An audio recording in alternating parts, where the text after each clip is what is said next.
Assalamualaikum warahmatullahi wabarakatuh. Perkenalkan, nama saya Rehan dengan NIM C22129 dengan kelas EPID 22. Nah, di sini saya akan memaparkan materi saya mengenai epidemiologi genetik dengan mata kuliah epidemiologi perilaku. Selamat menyaksikan. Jadi, yang pertama yang harus kita ketahui itu adalah pengertian dari epidemiologi itu sendiri. Jadi, pengertian epidemiologi dari kata jika ditinjau dari epidemiologi yang berasal dari bahasa Yunani yang terdiri dari 3 kata dasar, yaitu epi yang berarti pada atau tempat, dan demos itu yang berarti penduduk, dan kata yang terakhir itu adalah logos yang berarti ilmu pengetahuan.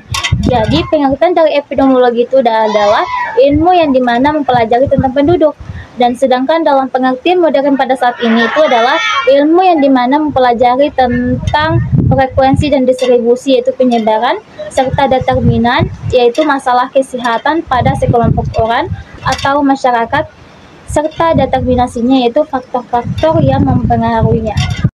Nah, adapun pengertian dari epidemiologi genetika yang dimana bidang ilmu yang berfokus pada studi tentang bagaimana faktor genetika itu mempengaruhi sifat manusia seperti kesehatan dan juga penyakit. Dalam banyak kasus, interaksi gen dengan lingkungan itu juga diukur, dan ahli epidemiologi genetika itu berusaha untuk memahami penyebab, distribusi, dan pengendalian penyakit bawaan dalam kelompok dan penyebab multifaktorial penyakit genetika dalam populasi. Jadi, epidemiologi genetik ini merupakan studi tentang peran faktor genetik dalam menentukan kesehatan penyakit dalam keluarga dan populasi, dan interaksi faktor genetik tersebut dengan faktor lingkungan. Nah, adapun ruang lingkup epidemiologi genetik.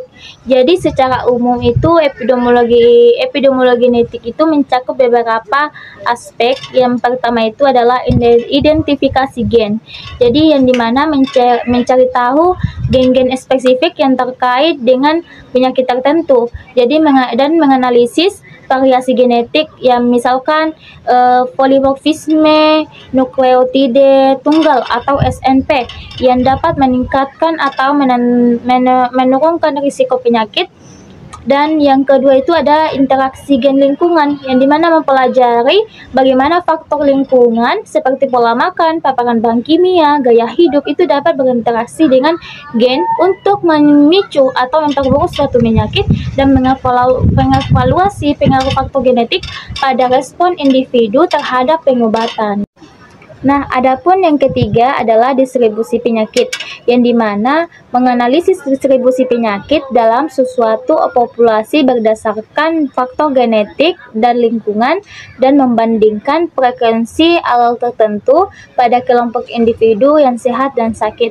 Dan adapun yang keempat itu adalah yang terakhir adalah pencegahan dan pengobatan, yang dimana aspek di sini mengembangkan strategi pencegahan penyakit berdasarkan pemahaman tentang faktor risiko dan genetik, dan mendesain terapi yang lebih tepat sasaran berdasarkan profil genetik individu atau presisi medis. Nah, adapun kasus dari epidemiologi genetik di sini yaitu salah satunya adalah penyakit talasemia, yang dimana merupakan penyakit genetik dengan angka kejadian terbanyak yaitu perkiraan 250 juta di seluruh dunia, dan jumlahnya itu akan terus meningkat karena dapat diwariskan kepada keturunannya.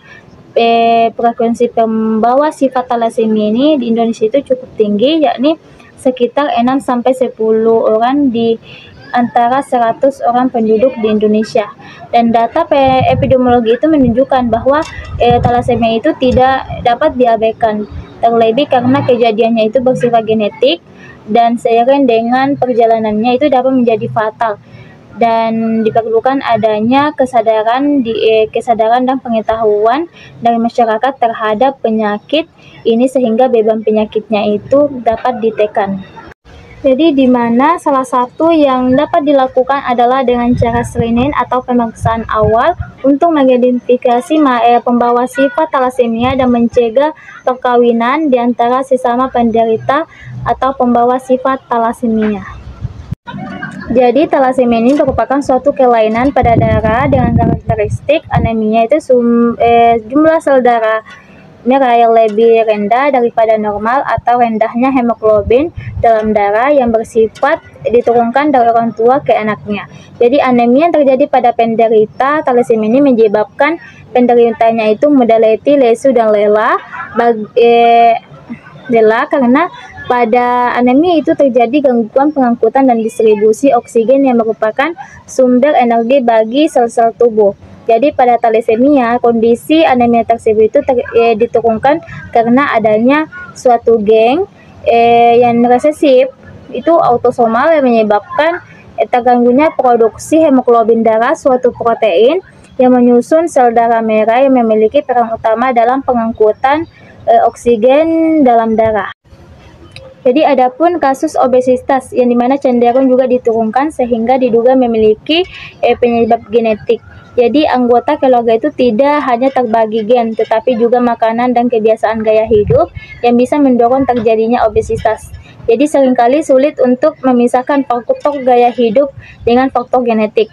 Jadi penelitian terbaru juga menunjukkan bahwa rata-rata faktor genetik ini memberikan pengaruh sebesar 33% terhadap berat badan seseorang, dan hasil penelitian itu juga menemukan bahwa ada hubungan mereka yang memiliki MT lebih atau overweight dengan faktor genetik. Nah, adapun hubungan antara epidemiologi genetik juga dengan epidemiologi perilaku.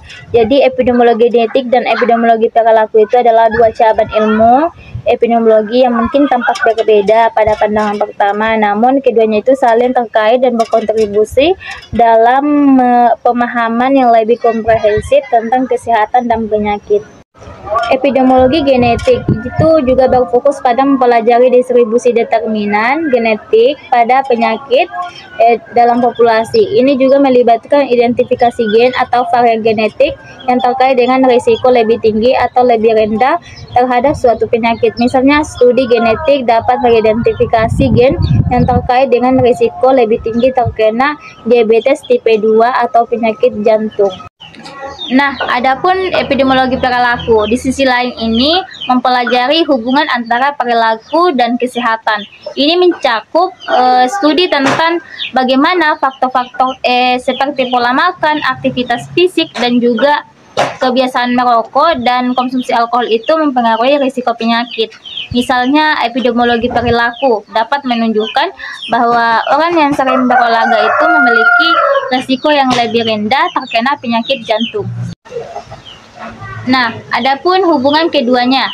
Jadi meskipun pada pandangan pertama itu tampak berbeda, kedua cabang ilmu ini itu saling melengkapi dan berinteraksi dalam berbagai cara. Yang pertama itu adalah interaksi gen dan juga lingkungan, yang dimana gen sebagai predisposisi, yaitu gen dapat memberikan predisposisi itu terhadap suatu penyakit, tetapi ekspresi gen tersebut itu seringkali dipengaruhi oleh faktor lingkungan, termasuk perilaku. Misalnya, seseorang dengan gen yang meningkatkan risiko obesitas itu mungkin lebih cenderung menjadi obesitas jika memiliki pola makan yang buruk dan kurang aktif secara fisik. Dan perilaku sebagai pemicu. Sebaliknya, perilaku tertentu itu dapat memicu perubahan genetik yang dapat meningkatkan risiko penyakit. Itu misalnya merokok itu dapat menyebabkan mutasi genetik yang meningkatkan risiko kanker paru-paru. Yang kedua itu adalah pemahaman yang lebih lengkap, yang dimana yang pertama itu multifaktorialisasi penyakit, yang dimana kebanyakan itu penyakit itu bersifat multifaktorial, artinya dipengaruhi oleh kombinasi faktor genetik dan lingkungan. Dengan menggabungkan epidemiologi genetik dan juga epidemiologi perilaku, itu kita dapat memperoleh pemahaman yang lebih lengkap dan tentang penyakit dan mengembangkan strategi pencegahan yang lebih efektif dan pendekatan yang lebih personal, yang dimana dengan memahami interaksi gen dan perilaku, kita dapat mengembangkan pendekatan yang lebih personal untuk pencegahan dan pengobatan penyakit. Adapun yang ketiga adalah penelitian kolaboratif, yang dimana yang pertama itu adalah studi genetik populasi. yakni studi genetik pada skala besar seringkali melibatkan pengumpulan data tentang faktor perilaku sehingga memungkinkan para peneliti untuk mengeksplorasi interaksi antara gen dan juga perilaku. Dan studi kohort, yang mana studi kohort ini mengikuti kelompok individu dalam jangka waktu yang lama itu dapat mengumpulkan data genetik dan data tentang perilaku dan memungkinkan para peneliti untuk menganalisis bagaimana perubahan perilaku seiring waktu itu memengaruhi risiko penyakit pada individu dengan berbagai latar belakang genetik. Jadi epidemiologi genetik dan juga epidemiologi perilaku itu saling melengkapi dalam upaya memahami penyebab penyakit dan juga mengembangkan strategi pencegahan yang efektif. Dengan menggabungkan kedua pendekatan ini, kita dapat memperoleh pemahaman yang lebih komprehensif tentang bagaimana faktor genetik ini dan juga lingkungan itu berinteraksi untuk mempengaruhi kesehatan manusia.